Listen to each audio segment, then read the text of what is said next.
Kita ke sorotan lain, Saudara. Polisi masih menyelidiki kasus tewasnya seorang diplomat Kementerian Luar Negeri yang diduga jadi korban pembunuhan di kamar indekosnya di Menteng, Jakarta Pusat. Sementara itu, Kementerian Luar Negeri bilang tidak mau berspekulasi soal kematian diplomatnya dan menunggu hasil penyelidikan polisi. Suasana duka menyelimuti keluarga almarhum Arya Daru Pangayunan di Bantul, Yogyakarta. Almarhum adalah diplomat Kementerian Luar Negeri yang diduga menjadi korban pembunuhan di kamar indekosnya di Menteng, Jakarta Pusat. Rumah keluarga almarhum Selasa petang masih tampak sepi, meski tenda dan kursi untuk para pelayat telah tersedia. Menurut warga setempat, keluarga almarhum masih berada di Jakarta untuk mengurus pemulangan jenazah. Rekan sekolah almarhum semasa SMA mengaku kaget mendengar berita duka itu. Almarhum dikenal sosok yang baik dan jarang berselisih paham dengan orang lain. Ya agak kaget juga kita, apalagi melihat beritanya di beberapa berita online sudah masuk berita, terus kita ya masa sih dia punya musuh, atau mungkin masa sih ada yang nggak suka sama dia gitu. Ya mari kita lihat bagaimana penyelidikan kepolisian aja sih. Teman yang baik juga, bahkan mungkin bisa dibilang termasuk yang dari segi pendidikan dia termasuk pinter ya anaknya. Kalau kita ngelihat dari dulu dia nggak pernah punya musuh sih Mas. Kementerian Luar Negeri menyampaikan duka cita atas meninggalnya diplomat Arya. Kemlu menyebut Arya merupakan diplomat fungsional yang selama ini bertugas menangani isu perlindungan WNI.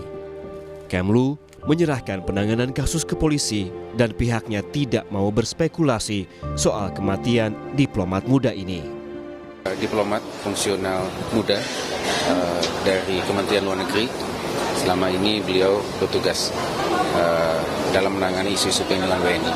Dalam hal ini Kementerian Luar Negeri menyampaikan duka cita yang mendalam kepada pihak keluarga almarhum meninggalkan seorang istri dan 2 orang anak. Kementerian Luar Negeri saat ini sudah menyerahkan kasusnya kepada pihak berwenang dan kita akan mendukung proses yang dilakukan oleh pihak kepolisian.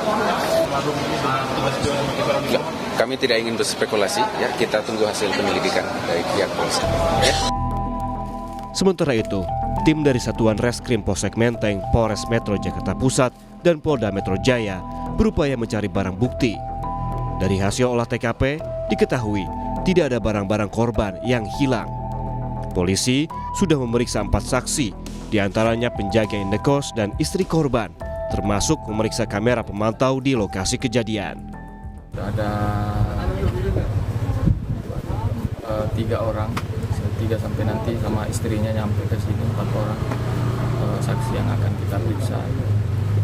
Untuk sementara masih tidak ada kesimpulan, cuman kita masih dalam tahap penyelidikan temuan mayat. Ada barang-barang yang hilang nggak Pak? Nggak ada. Nggak ada barang yang hilang. Sebelumnya, seorang diplomat ahli muda Direktorat Perlindungan WNI Kementerian Luar Negeri ditemukan meninggal di indekos kawasan Menteng, Jakarta Pusat. Korban ditemukan dalam kondisi kepala tertutup lakban. Sebelum ditemukan meninggal, istri korban risau, suaminya tak bisa dihubungi, dan kemudian meminta penjaga indekos untuk memeriksa korban pada Senin malam, namun tak ada respons dari korban. Pada Selasa pagi, penjaga indekos membuka paksa kamar dengan kunci duplikat dan melihat korban ditemukan meninggal dunia. Untuk mengetahui penyebab pasti kematian, korban dibawa ke RSCM untuk proses otopsi. Tim Liputan, Kompas TV. Untuk mengetahui informasi lebih lengkap, kita langsung bergabung dengan jurnalis Kompas TV Rahma Piliang dan juru kamera Junaidi Saputra di TKP dugaan pembunuhan diplomat Kemenlu di kawasan Menteng, Jakarta Pusat. Selamat siang Rahma, bisa digambarkan seperti apa kondisi indekos korban? Iya Bella, saya berada di depan pekarangan kos indekos dari korban, dan sini akan menggambarkan bagaimana dengan suasana yang ada di sini. Memang kalau kami pantau sejak pagi tadi tidak ada aktivitas yang mencolok begitu ya Bella dan juga saudara, dan juru kamera Kompas TV Junaidi Saputra akan memperlihatkan inilah dari kondisi indekos yang di mana memang untuk aksesnya ini sangat ketat, di mana untuk dari orang atau penghuni saja yang akan masuk ini harus melewati pintu yang ada aksesnya begitu. Dan juga Bella dan juga saudara, ini adalah gambaran dari kamar korban di mana memang dapat dilihat masih ada garis polisi yang terpasang di depan pintu dan juga di depan jendelanya. Ini berarti untuk penyelidikan ini masih dilakukan oleh pihak kepolisian, begitu ya Bella dan juga saudara.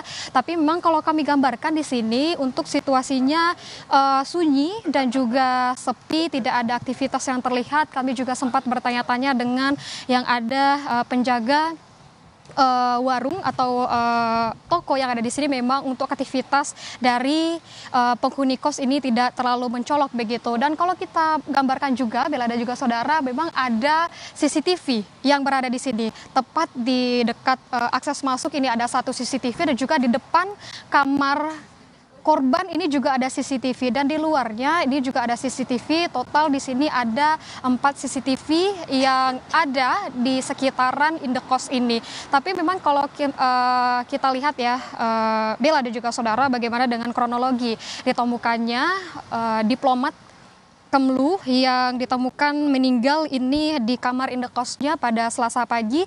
Memang kalau dari kronologi yang kami dapatkan begitu ya, yang disampaikan oleh pihak kepolisian juga dari pemilik kos atau penjaga kos ini memeriksa langsung kamar dari korban dan menemukan bahwa korban ini sudah tidak bernyawa dan dalam keadaan terlilit lakban begitu Bella dan juga saudara.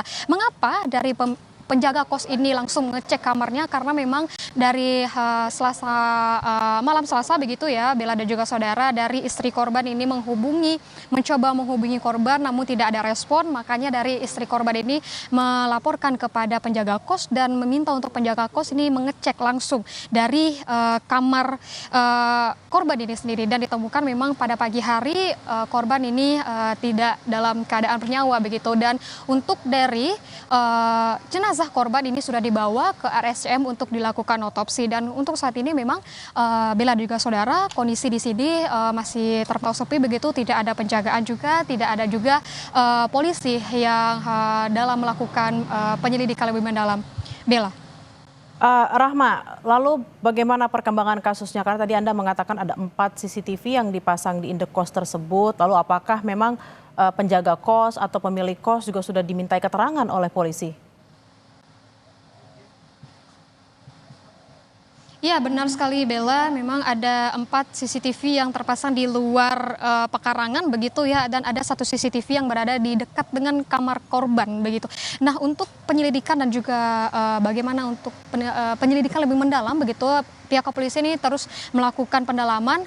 Bella dan juga saudara, sudah ada 4 saksi yang diperiksa, di mana salah satunya merupakan istri korban dan juga salah satunya juga merupakan penjaga kos yang menemukan korban langsung dalam keadaan tidak bernyawa begitu Bella. Dan memang kita ketahui bahwa dari sebelumnya pihak kepolisian menyebutkan kalau dari CCTV, pemeriksaan awal CCTV ini tidak ada hal-hal yang mencurigakan begitu, tapi tentunya ini akan terus didalami oleh polisi apakah ada kecurigaan-kecurigaan lain begitu, apakah ada dugaan tindak pidana yang menyebabkan dari korban ini kehilangan nyawanya. Tapi tentunya kita masih menunggu bagaimana keterangan langsung dari pihak kepolisian. Tentunya untuk dari otopsi ini sedang dilakukan terhadap jenazah begitu, dan juga pemeriksaan lebih mendalam ini tentunya dilakukan tidak hanya untuk pemeriksaan CCTV, tentunya juga untuk 4 saksi yang tengah diperiksa oleh pihak kepolisian. Bella.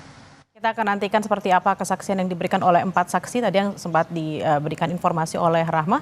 Terima kasih atas laporan Anda, jurnalis Kompas TV Rahma Piliang dan juga Junaidi Saputra langsung dari tempat kejadian perkara di Jakarta Pusat. Selamat bertugas kembali.